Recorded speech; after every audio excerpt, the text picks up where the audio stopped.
twongeye turatomboye bana b'Imana kuba tugiye guhorana Nyagasani ngaho kuri buri munsi kugira ngo tugire neza. Nyagasani tugenze uko ushaka. Ku izina ry'Imana Data na Mwana na Roho Mutagatifu. Amen. Amahoro bana b'Imana ni muhumure. Yesu Kristo aradukunda, aje kudukiza. Kuri iki cyumweru cya 26 mu byumweru bisanzwe umwaka liturujia C, tariki 25 Nzeri 2022. Isomo rya mu gitabo cy'umuhanuzi Amosi, umutwe wa 6, umurongo wa 1 n'uwa 4 kugeza ku wa 7. Bariyimbire abatengamaye bo muri Siyoni n'abashingiye amahoro yabo ku musozi wa Samariya. Ngabo baryamye ku marira akozwe mu mahembe y'inzovu, bagaramye mu ntebe zabo, bakarya abana b'intama n'inyana z'imitavu, baregura inanga bagapfa gucuranga, bakaririmba nka Dawudi indirimbo bihimbiye, bakanywera divayi mu bikombe, bakisiga amavuta y'agaciro, ariko ntibahangayikwe nuko umuryango wa Yozefu ugiye kurimbuka. Nicyo gituma guhera bagiye kujyanwa bunyago, bakagenda ku isonga ry'abandi bose, maze bikarangiriraho ibyishimo by'abo bantu b'abapfayongo. Iryo ni ijambo ry'Imana. Zaburi 146. Dusingiza Nyagasani, abakene abagwiriza ibyiza. Hayiguiringira gusa uhoraho Imana ye, akamudahemuka iteka ryose, akarenganura abapfa karengane, abashonji akabaha umugati. Uhoraho abohora imfungwa, uhoraho humura amaso y'impumyi, uhoraho agorora ingingo z'abahinamiranye, uhoraho agakunda b'intungane. Uhoraho arenganura abavamahanga, agashyigikira umfubyi n'umupfakazi, ariko akayobagiza inzira z'ababi. Uhoraho ni nyir'ingoma ubuziraherezo. Dusingiza Nyagasani, abakene abagwiriza ibyiza. Isomo rya 2 niryo Mawulo ya mbere Pawulo mutagatifu yandikiye Timote, umutwe wa 6 umurongo wa 11 kugeza ku wa 16. Nkora mutima yanjye, wowe muntu w'Imana, ibyo bintu bihakato. Ahubwo ujye uharanira ubutungane, ubusabanira Imana, ukwemera, urukundo, ubwiyumanganye n'ubugwaneza. Rwana intambara nyayo y'ukwemera, uronka ubugingo bw'iteka wahamagariwe, nk'uko wabyiyemeje igihe wahamya gukwemera kwawe ushize amanga mu ruhame rwa benshi. Mbigutegekeye imbere y'Imana ibeshaho byose n'imbere ya Kristo Yezu, wabaye umuhamya uhebuje w'Imana imbere ya Ponsiyo Pilato. Wite ku mategeko, ukomeze kuba umuziranenge n'indakemwa kugeza ku munsi ukwigaragaza k'umwami wacu Yezu Kristo. Koko rero igihe cyagenwe nikigera, azagaragazwa n'Imana nyirihirwe na mugenga byose, umwe rukumbi, umwami w'abami n'umutegetsi w'abategetsi. Yo yonyine yihariye ukudapfa, igahora ituye mu rumuri rudahangarwa, ntihagire umuntu n'umwe waba yarayibonye cyangwa ngo ashore kuzayibona bibaho. Niharirwe icyubahiro n'ububasha ubuziraherezo. Amen. Iryo ni ijambo ry'Imana. Nyagasani Yesu nabane namwe. Amagambo mu Ivanjili ntagatifu uko yanditswe na Luka, umutwe wa 16 umurongo wa 19 kugeza ku 31. Muri icyo gihe abacira uyu mugani ati: habayeho umugabo w'umukungu wambaraga imyambaro myiza y'umuhemba n'iy'imyeru, buri munsi akarya by'agatangaza. Hari n'umukene witwaga Lazaro, wari waramazwe n'ibisebe, akarambara ku muryango w'uwo mukungu. Yifuzaga gutungwa n'ibyagoga hasi bivuye ku meza y'uwo mukungu akabibura, ahubwo imbwa zikaza kuri gata ibisebe bye. Umukene rero aza gupfa, abamarayika bamushyikiriza Aburahamu. Umukungu nawe arapfa, baramuhamba. Ageze ikuzimu arahababarira cyane. Niko kubura amaso abonera kure Aburahamu ari kumwe na Lazaro. Nuko atera hejuru ati: mubyeyi Aburahamu, mbabare wohereze Lazaro akoze umutwe w'urutoki rwe mu mazi, maze aze ambobeze ku rurimi, kuko nazahajwe n'uyu muriro. Aburahamu aramusubiza ati: mwana wanjye, ibuka ko wakize cyane ukiri ku isi, naho Lazaro agahagirira ibyago. Ubu rero yibereye hano mu byishimo, naho wowe urababara. Uretse n'ibyo, hagati yacu namwe hari imanga nini ituma babasha kuva hano bazaho batabishobora, namwe kandi mushoboye kuvaho muri ngo mudusange. Umukungu arongera ati: muvyeyi, ndagusabye ngo wohereze Lazaro kwa data, kuko mbafite abavandimwe 5. Agenda baburire, ejo nabo batazaza ahantu hubabare. Aburahamu aramusubiza ati: bafite Musa n'abahanuzi, niba bumve. Undi ati: oya mubyeyi Aburahamu, ahubwo umwe mu bapfuye nabasanga bazisubiraho. Aburahamu arongera aramusubiza ati: niba batumva Musa n'abahanuzi, naho hagira uzuka mu bapfuye ntibyabemeza. Iyo ni Ivanjili ntagatifu. Bafite Musa n'abahanuzi, niba bumve. Amen, amen, amen, amen. Bakristo bavandimwe, Yesu Kristo akuzwe. Yesu Kristo nakuzwe iwawe, agakuzwe iwanjye. Turi bumererwe neza, tubeho neza muri Kristo, kuko uri muri Kristo ntacyo abura, ufite Yezu afite byose. Amasomo y'iki cyumweru aryoshye cyane, ubwo agiye gutuvana ku isi atujyane hehe mu ijuru. Icyo ni Imana yifuza. Twaremewe twese kuzajya hehe, kuzajya mu ijuru. Ibyo rero bikanira kuzirikana ko hakurya y'imva nyine hari ubugingo. Muri aka kanya rero mumbabarire ntimundakarire bamwe, iyo tujya kuvuga ku kintu tutashaka tutifuzaga hari ubwo bamwe barakara. Tujya kuvuga ku kintu nirinze kuvuga ko ari na kibi, ariko reka nkivuge namwe muraza kumva impamvu yacyo. Tujya kuvuga ku rupfu. Mube hafi rero, umva sinkwifuriza ko wapfa, ariko jya uzirikana ngo amaherezo uzapfa, amaherezo nanjye nzapfa. Memento mori, muntu ibuka kuzapfa. Ibuka. Rero ntimundakarire ubwo tugiye gutembera hakurya y'imva, ariko tuze kuzirikana ko nyine hari ubugingo. Reka mbere yo kubabwira ingingo remezo tujye kuganiraho, reka tubanza tunyarukire mu rugo rumwe rwo muri Afurika. Umunsi umwe mu rugo rumwe, umugabo yasanze umugore ari kwigisha abana isengesho ryo gupfa neza. Yumvikana abana nyine b'abakristo, ni nk'agatigisimu mbese yari ari kubatoza.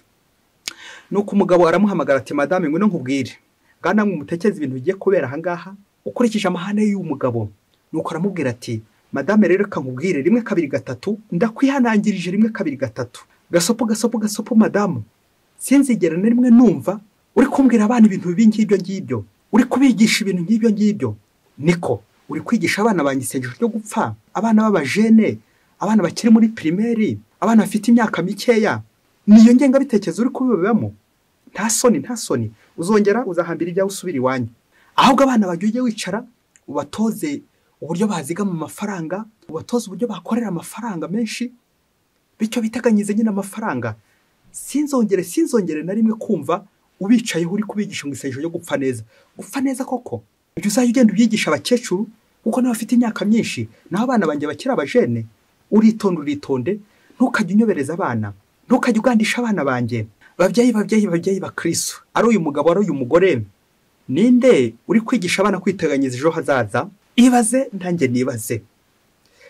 Ba Kristo bavandimwe, amasomo y'uyu munsi aratuvana ku bintu, atuvane no ku bantu, atwerekeze ku ubuntu bw'Imana, ari ryo juru nyine tujye kurangamira muri uno mwanya. Ubwo nabwo tujye kuzirikana ku rupfu, ariko turazirikana ku rupfu umuntu arutambukamo nka passage, inzira ugana hehe, ugana mu ijuru. Akamvuga igira iti, amaherezo y'inzira ni mu nzu, tunyura mu rupfu atari ukuzikamamo, ahubwo tukajya mu ijuru. Cyakora niba warizigamiye hano ku isi gusa, urupfu nyine uzaruheramo nk'umukungu tuza kumva, umukungu na Lazaro, kuko ivangiza kugenda bitwibutsa. Na niyo mpamvu tujya kuzirikana ku ngingo nziza iryoshye cyane, ingingo y'agatangaza. Tugiye kurya by'agatangaza mu ngingo nziza igira iti, kwizigamira ubukungu mu ijuru. Amen. Ese ngewe ibyo nkora nibuka ko ndi kubikorera ku isi yuzuye imungu, ingese, abajura, ibisambo n'ibindi byononi byose, nkazirikana ko ibi byose bimfasha kuzajya mu ijuru. Bakristo bavandimwe, ibintu byose ukoze ujye ukoma agatima ku ijuru. Nujya kuryama ukoma agatima ku ijuru, nujya kurya ukoma agatima ku ijuru, nujya ku murimo ukoma agatima ku ijuru, nujya gusenga noneho by'umwihariko. Ahangaha nko kuri buri munsi turi gusingiza Nyagasani, ijambo ry'Imana mu misa ukoma agatima ku ijuru, kuko isengesho by'umwihariko igitambo cya misa no kunyarukira mu ijuru. Ibintu byose ukoma agatima ku ijuru. Burya mu bintu uzakora nutiteganyiriza ijuru, kakubayeho ibintu byawe bizaba ari ubusa. Dutangazwa n'ukuntu iki cyumweru cyose twagiye twumva amasomo, cyane igitabo cy'umubwiriza, batwibutse ko ibintu bya hano ku isi byose ari ubusa. Sic transit gloria mundi, akantu twagiye tugasubiramo cyane iyo mvugo y'ikilatini, bitwibutsa ko ibyubahiro, ibintu ndetse n'abantu byose bizashira, hagasigara jambo w'Imana uhoraho, Yezu Kristo. Imana niyo gusisigara, na niyo tugomba kwishingikirizaho rero, akaba ariyo dukomeraho mu buzima bwacu bwa buri munsi. Udakomeye ku Mana ntabwo ashobora gukomera bibaho. Nguko ko abakristo bavandimwe tugomba gukomera ku Mana kugira ngo tuzakomere tukizigamira hehe mu Mana. Ese ubwishingizi bwanjye buri mu Mana? Nishingiwe n'Imana? Nguko rero ko ngomba kuyoboka Imana by'ukuri. Twumvise mu isomo ryawe twavanye mu gitabo cy'umuhanuzi Amosi, uvuga ku karengane, l'inégalité sociale ou bien l'injustice sociale, aho abakire, abakomeye bakandamiza abakene, ukomeye akaryamira cyangwa akicarira uworoheje, bikaza kurangira nyine babakandamije. Oppression, igitutu ndetse n'igitugu. Ubwo abakire bibera mu murengwe bakibagirwa nyine abakene. Ku ruhande rumwe muri amasomo nyine turaza kubona ko harimo uweteganyirije ijuru, azabaho neza birumvikana, ariko hari n'undi nawe uri gukora yiteganyiriza hano ku isi gusa, ari kubikira hano ku isi. Ububiko bwanjye ni ubuhe? Epargne ni iyihe mfite? Imana rero ikugaya abo bantu bose bakomeye, umuryango w'Imana harimo abakomeye nyine, biziritse ku bigirwamana, bizirika ku bukungu, ariko bakibagirwa Imana, bakibagirwa abakene baciye bugufi. Nibwo rero igihano kibategereje n'ubundi, kubera ko birengagije Imana. Ubwo umuhanuzi yagize ati, bakanywera divayi mu bikombe, bakisiga amavuta y'agaciro, ariko ntibahangayikishwe n'umuryango wawe ugiye kurimbuka. Amen, amen, amen, amen. Nguko abakristo bavandimwe, abayobozi, abategetsi, twese abakomeye, twigumira ngaho nyine muri abondance, tukaguma aho ngaho galelix, ariko tukaza kwibagirwa abaciye bugufi, abo twitaho, babandi dushinzwe. Mais Anna by'umuhanga yavuze ati, après l'ambiance c'est la mort. Numara kwinezeza kudamarara gutyo, ujye wibuka ukomeye gatima ku rupfu. Memento mori, yibuka kuzapfa. Ese nzapfa ntwaye iki? Ese nzapfa gute? Nzahingukira he nimpfa? Ibaze nanjye nibaze. Ngikirere igihano gikomeye n'ubundi kiye guhabwa aho ngaho bibera muri abondance, mu murengwe bakibagirwa Imana, no kujyanwa hehe bunyago, kujya muri prison. Iyi rero igashushanyo prison y'icyaha, kuzikama ku umugaragu wa Sekibi, ku umucakara w'ibintu, ku umucakara wa shitani. Ese njye ndifuza gukorera ibintu cyangwa abantu, cyangwa ndifuza gukorera ubuntu bw'Imana? Niba nifuza gukorera Imana, reka niyoroshye nigire nk'umukene, umukene wa wundi ukenera nyine Imana. Dusingiza Nyagasani abakene abagwiriza, dusingiza Nyagasani abakene abagwiriza ibyiza. Amen, amen, amen, amen. Gukena no gukenera Imana igihe cyose ni mu bibazo, imfungwa, abatotezwa, abakene, abaciye bugufi, abapfakazi, indushyi, indembe, imfubyi, abo bose Nyagasani wabera ikiramiro. Na niyo mpamvu nyine niba nzirikana ubwo buto bwanjye, ngomba gushakisha Imana buri munsi kugira ngo inkize, kugira ngo nshire inyota y'Imana. Anabyo mu isomo rya kabiri, Paulo mutagatifu yibutsa Timote k'umukuru ushinzwe kiliziya. Paulo akamwibutsa ko atagomba koga ku by'isi, ibyo byose bihita, ahubwo guhugukira ubusabanira Imana. Ubwo yamubwiye ati, nkora mutima yanjye w'umuntu w'Imana, ibyo bintu biha akato, ahubwo ujye uhanira ubutungane, ubusabanira Imana, ukwemera, urukundo, ubwiyumanganye n'ubugwaneza. Amen, amen, amen, amen, amen. Ngiye imigezo myiza Paulo turondoreye yatugeza hehe, yadufasha kwizigamira iki? Ijuru. Naho ni nohoka ku by'isi bya bindi bihita. Ubu ngubu nyine ndi kwizigamira ku isi, se kibazagera gucya tubiganirire mu byo bintu. Nyamara kwizigamira hehe? Ubukungu bw'ijuru. Ivanjiri y'uyu munsi nayo itwereka uburyo tugomba kwizigamira mu ijuru, ubwo badushyira imbere abantu babiri, umukungu ndetse n'umukene. Uyu mukungu nta nubwo bamuvuga izina. Dutangazwe nuko akantu mugiye ngiye kuvuga ubanza ugakurikire. Dutangazwe nuko uyu mukene afite izina ryitwa Lazaro. Lazaro bikavuga ngo qui dépend de Dieu, ushingiye ku Mana, ucungiye ku Mana. Ngo uyu nyine wa mukene, umukene n'ugifite inyota y'Imana, c'est avoir la soif de Dieu, nushakashaka Imana buri munsi, kandi nyine agahanira kuyibona buri munsi, nugora afite inyota y'Imana.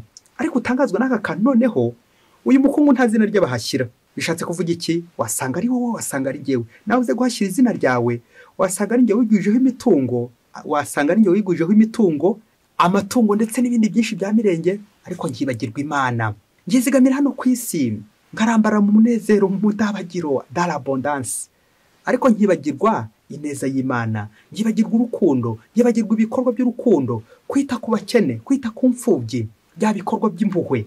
Bakristo bavandimwe, birasanzwe kubona n'abandi umunyamategeko, nkita ku mategeko nk'umufarizayi ndetse n'umwigisha amategeko wese, ariko nkibagirwa icy'ingenzi, impuhwe, bya bikorwa birindwi by'impuhwe z'Imana, kwita ku bashonji, abakene, imfungwa n'ibindi bikorwa byose bihiniye mu rukundo, bigashushanya kwa kwita kuri mugenzi wacu. Mugenzi wacu ninde? Nukeneye ubufasha bwanjye, nukeneye ko namutabara, wa wundi utaburara kuko amfite, wa wundi utagira icyabura kuko amfite, wa wundi umwana we yajya ku ishuri ntibamwirukane kubera ko mpari kandi ngewe mfise. Ngo uyu mukene batubwira aha ngaha muri Ivanjiri. Humvise rero inkuru y'umukene Lazaro ndetse n'uyu mukungu, uburyo uyu mukungu yarundanyije ibintu byinshi cyane, akajya yima Lazaro ku biryo, ukuntu yambaraga neza, akarya by'agatagaza. Bishushanya uburyo twita ku mibiri yacu, tukita ku by'inyuma gusa, tukamererwa neza. Abatubonye bati, mbega umuntu mwiza we, mbega umuntu uyoboka Imana we, ugapfukama mu kiliziya ukarambarara we. Ariko umutima uri kure y'Imana, umukire hano ku isi ni umuntu uri kure y'Imana, ni wa wundi nyine wohotse ku bigirwamana, wohotse ku byaha, ingeso mbi, ubusinzi, ubusambo, ubusambanyi, umurengwe, ariko ukibagirwa Imana. Ni amazi ashyuha akibagirwa wa wombeho. Ni wa mukobwa wakize akajya akinga, se niwe mvuga ukuntu abigenza, agatera umugongo iwabo. Ngo uko gutera umugongo Imana, tugatera umugongo ubuntu bw'Imana, nuko tukarangamira ibintu akaba ari byo tureba. Ubukungu, amafaranga, ubukungu buradushanyiriza ibyaha twohokamo, izo ngeso mbi, iyo sayo nyine ikazatujyana ikuzimu. Nk'uyu mukungu mu gihe barazaro bigiriye mu ijuru, bakeneye Imana bakiri hano ku isi, nyine bakoreye Imana bakiri hano ku isi. Ese ngewe wasanga nanjye ndi mu murengo hano ku isi, nirwa nivuguta mu byaha, dans l'abondance, après l'ambiance. Mais après l'ambiance c'est quoi? C'est la mort. Ese ubwo nzajya mu muriro cyangwa nzajya mu ijuru? Erega iki kibazo ujye uhora ukibaza buri munsi. Ese wagize ngo umuriro uzaza igihe uzaba wapfuye? Oya mubyeyi, burya akantu ujya kuvuga ugacaho uturongo tubiri kandi tw'umutuku.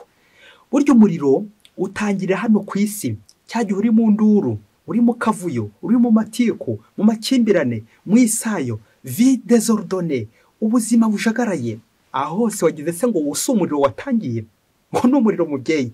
Ubwo ni ubukungu nyine Imana ikubwira. Nawe uri umukungu ku matiku, uri umukungu mu ngeso mbi z'urukozasoni, uri umukungu mu businzi, uri umukungu mu kavuyo, désordre vraiment, uri umukungu mu bibanire n'abandi nabi, ubanira abandi nabo uko ushoboye kose. Aho ngaho nyine urakiza, uri umukungu. Naho abakristo bavandimwe, n'ijuru niryo ritangiye hano ku isi. Igihe uriho neza usabana Imana y'imigenzo batubwiye mu isomo rya 2, igihe nyine uri gukenera Imana, igihe ubanira abagenzi bawe neza, igihe uharanira gusenga kandi ugasenga nta muntu ubiguhatiye, kaba no mu gihe bakubitira kurya no kuryama, ukajya gusenga wijyanye, ugashengerera imigenzo nyobokamana yose ukayikurikiza, ariko bigafata ku mutima. Iyobokamana ry'ukuri n'iyobokamana ry'umutima. Ibyo ngibyo nubikora, umenye ko uri kwiteganyiriza ijuru, uri kwegera Imana, uri gushaka Imana, uri kubona Imana, kandi nubonera Imana hano ku isi. Wageze ngo mu ijuru honyine, noneho uzayibona imbona nkubone. Nguko tugomba gutangira ducuma ku rugendo tukiri hano ku isi, kwiteganyiriza neza ejo hazaza. Umuriro mu gisobanuro cyihuse nahabuze Imana, ahari shitani nyine. Naho ijuru nahari Imana, ahari ubusabane, ahatari umurengwe. Aho nyine bari kwizigamira iby'ijuru, ubukungu bw'ijuru. Aho ngaho hari Imana, aha hantu hari Imana. Ese nawe umukristo muvandimwe, mu rugo rwawe hari Imana? Mu rugo rwawe ese nawe ubukungu uri gushakisha n'ubukwerekeza ku ijuru cyangwa n'ubugutaba ikuzimu? Ninde uzagutabara mu gihe gisigaranye? Haba ari iminsi 2, 3, 4, ujye umenya ngo ejo n'ejo bundi Nyagasani ashobora kuduhamagara tukamusanga. Uri umukandida, nanjye ndi umukandida. Ejo hagiye uriya, ejo ninjye uzakurikiraho, nawe ariko witonde, uri hafi.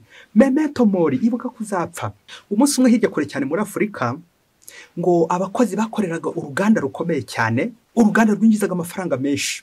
Nuko igihe kiza kugera, bishoboke ko ubushobozi bwa ruganda bwatangiye gukendera, nuko bashaka kugabanya abakozi. Baza kugabanya abakozi, barabagabanya neza bose, benshi cyane barabagabanya. Hasigaramo bakeya mu bakora mu ruganda. Ubwo bamaze gusezerera abakozi bamwe, barataha. Nuko ngo babakozi basezereye bajya hamwe, bishyira hamwe kugira ngo barekarame droit zabo, kugira ngo basabe kurenganurwa. Nuko barondora uburyo bwose babasezereye, nta mperekeza babahaye, babasezera kandi babatunguye, kubirukana babatunguye, n'ibindi byinshi cyane ubuyobozi bw'uruganda rwabakorera bitari byiza. Nuko bamaze kwandika ibaruwa, ubwo biteguye kujya mu rukiko kugira ngo bajye kuburana.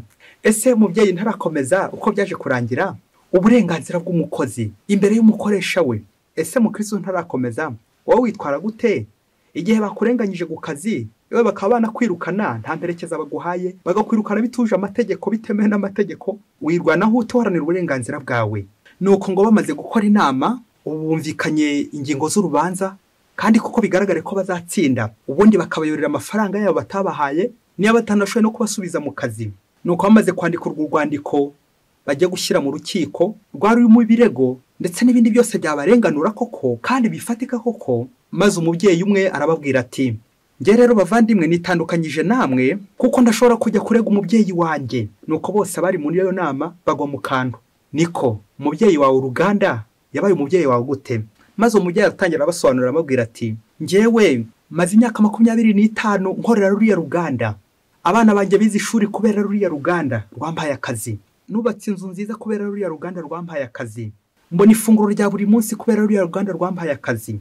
Uko ndi kose ndiho kubera ruriya ruganda rwampaye akazi. imyaka 25 yose, ubwo narindi muri yubire nishimira ibyiza uruganda rwangejejeho, nongere mpindukire koko njye kurega umubyeyi wanjye ngo nuko ku munota wa nyuma navuga ko mpemukiye, anyimye uburenganzira bwanjye, aranyirukanye. None koko ntinyuke njye kumurega mpagarare mu rukiko? Ngaho namwe ni mukuru iyo foto mpagaze mu rukiko imbere y'abacamanza ndi kurega umubyeyi wanjye wanyitaho imyaka 25 yose. Ubwo se ibyo byiza byose yankoreye, ibyo byiza uruganda rwankoreye, ubwo mbihindurire zeru koko njye kumurega ngo kubera inyungu zigiye kugerekaho bagiye kumpa amafaranga y'ikirenga yandi? Ntibikabe bana banye, ntibikabe. Ngiye rero ntabwo ndi kumwe namwe, ntabwo nshaka kujya kurega umubyeyi wanjye, umubyeyi wandize imyaka 25 yose. Nuko umubyeyi amaze kwitandukanya n'iyo gurupe, ntiyaciye kabiri rimwe kabiri gatatu yitaba Imana. Bakristo bavandimwe, twakwibaza tuti ngaho rero mureba aka karengane. Ese umubyeyi uri gukora ibiri imyaka 25 uruganda ruri kumufasha rwaramwitayeho, ari buze kujya hehe? Ari buze kujya mu ijuru cyangwa azajya mu muriro? Aha ndifuza ko utakomeza kubyibazaho, ariko icyo nshaka gutindaho uze kunkura ifoto y'umwana na se bari mu rukiko bari kuburana, hanyuma use no nkura ifoto ya musenyeri n'umupadiri bari mu rukiko bari kuburana bahanganye. Urebe buryo amafoto abishye, umukobwa na nyina bari kuburana, umwana na umuhungu na nyina bari kuburana. Urebe buryo amafoto abishye. Hejuru y'iki? Hejuru y'ibintu, hejuru guharanira ibintu by'iyi si bihita ngo bandenganyije. Ese mubyeyi, reka nkubwire, mukristo, urugero dukurikiye ni rumwe gusa, ni Yezu Kristo niwe warenganye, we yari n'Imana. Erega twebwe turi n'abantu tujye tunabyibuka, tujye tuzirikana ko nubwo twabereka he hatabura agakeregeshwa cy'icyaha dufite. Yezu we ku musaraba ntiyigeze agira na busa akora bw'icyaha, ariko dutekereza uburyo bamurenganyije, bakamuciraho, bakamuvundereza amacandwe, bakamutuka, biza kurangira amubambye ku musaraba arengana kandi ari Imana. Nkanswe nanjye ndi umuntu, nishobora kurangwa n'amarangamutima, nshobora gucumura, ariko narangiza kanyandirimba ngo nararenganye. Twibuke ijambo uburenganzira abakristo bavandimwe tujye dukoresha nabi. Rimwe amagambo abiri, kurenga inzira, ishinga kurenga ndetse n'inzira. Akenshi hari ubwo twibanda ngo baduhemukiye, baturenganyije, tukaza kwibagirwa ko wasanga turi gushaka kurenga inzira. Ibaze nawe ugiye kurega umubyeyi wakureze agakorera imyaka 25 yose, none ngo ugiye kumurega kubera ko tubahirije amategeko abakristo bavandimwe. Imbere y'iki? Imbere y'ubuntu. Ku bantu impuhwe ziburizwamo imbere y'amategeko, ariko kuri Yezu amategeko aburizwamo imbere y'impuhwe. Nguyu wa mukungu na Lazaro w'umukene, umukene n'ukenera Imana, umukene agakenera impuhwe z'Imana, naho uriya mukungu ntabyo ashaka. Aha, iyi gurupe yacu rero ubwo nyine igiye kugenda iburane mu rukiko, baharanira iki? Inyungu za hano ku isi. Akavuyo, uhora mu ntambara, guhora mu manza, byose ni kwa Sekibi burya ngo bandenganyije we. Aha ubwo ahita umbaza utese ko bandenganyije bakantwara amasambu yanjye, ibintu byose, none nzituramire nzicecekere? Icyo gisubizo ntacyo nguhaye, gusa ujye uzirikana ngo ese ibyo ngiye kuburana, imanza ngiyemo, mu rukiko ngiyemo, ibyo nibimfasha kuzamuka njya mu ijuru? Niba atari byo, byihorere. Niba ibyo bintu bikubuza ijuru, byihorere. Erega guteganya ijuru ni ubwenge, ni ugushyira mu bwenge. Ese ninkurikira ibi bintu ngatakaza abantu, bikaza kuranya ntakaje ubuntu bw'Imana, ndibuze kuba ndi kuruhira iki? Ndibuze kuba ndi kwiruka kuki? Bakristo bavandimwe, amasomo y'icyumweru abantu bagiye bayakurikira mwese, bumvise ukuntu ari gutuvana ku bintu agatugeza ku bantu, ariko tukarenga abantu tukajya ku buntu bw'Imana. Yezu Kristo jambo w'Imana we tugomba gukomeraho kugira ngo ntituzakomereke, kuko udakomeye kuri Kristo nyine arakomereka. Yezu we udufashe n'ukuri. Abantu benshi dufite inyota y'ibintu, dufite inyota za promotion, baranyongeje we, ugahita utakaza aho waruri ukajya ahandi. Nyamara ujye uzirikana ngo umubyeyi ni uwa mbere, none uragiye ngo barandenganyije, baranyirukanye, ngo ngiye kurega umubyeyi wanjye, ariko wagiye wuka n'ahantu yagukuye bwa mbere. Ese urakibuka ibihe bya mbere mwagiranye byiza? Uribuka ukuntu yagufashije, agakurihira, akakwitaho? None se niba agize intege nkeya nyine tuvuge ko ari intege nke agize, ubwo ugiye gufata bya bintu byose yakoze yagukoreye ubikube na zeru? Ntabwo narega umubyeyi wanjye imyaka 25 yose tumaranye n'umubyeyi wanjye ngo mpagare mu rukiko njye kumurega, kabone nubwo nawe afite ibimenyetso, kabone nubwo naba mfite ibintu byose byandengera kandi bikandenganura, ntago nzarega umubyeyi wanjye. Bakristo bavandimwe, nawe ujye uvuga uti kiriziya umubyeyi wanjye koko nyirege, njye kuburana na kiriziya yanjye, njye kuburana na mama na papa? Ntibikabe. nguko umunsi umwe ibintu bizaba inverse, uwari umukire hano ku isi bikazarangira nyine yagera mu ijuru nyine ntabona Imana, ariko nanone uwari umukene hano ku isi bikazarangira ashobora kujya gute, ashobora kubona Imana mu ijuru. Kuko yakoze iki, yariteganyije hano mu isi. Nuko icyari reception kuri bamwe abari badamara hano ku isi kikazahinduka deception hakurya y'imva, naho abandi nabo icyari deception babandi babaye nk'umukababaro, babayeho nabi, ariko bari kwiteganyiriza ijuru, bari gukenera Imana, bikazarangira babaye muri bikazangira ibyabaye reception, babonye Imana. Nta byishimo nko guhura n'Imana, nta byishimo nko kubana n'Imana. Buryo ubuzima bwose wabona nuko uri kumwe n'Imana. Iyo umuntu ari kumwe n'Imana ntacyo abura, abafite byose, ibintu baba bifite, abantu baba bafite. Iyo uri kumwe n'Imana ntacyo ukennye, ukenera Imana mu buzima bwa buri munsi. Icyo niyo cya mbere tugomba gukora, kandi twagikora ryari, buri munsi.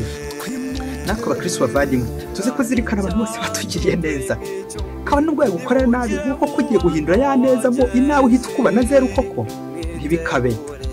Umubyeyi wanjye ushishoza, amenya kubika neza, amenya kwizigamira, yizigamira ubukungu bw'ijuru. Mwese Imana ibaho umugisha, Imana Data na Mwana na Roho Mutagatifu, amen. Adi masukura Dismas Diocese ya Cyangugu. Nimwishime nzagaruka mbajyane bana banjye.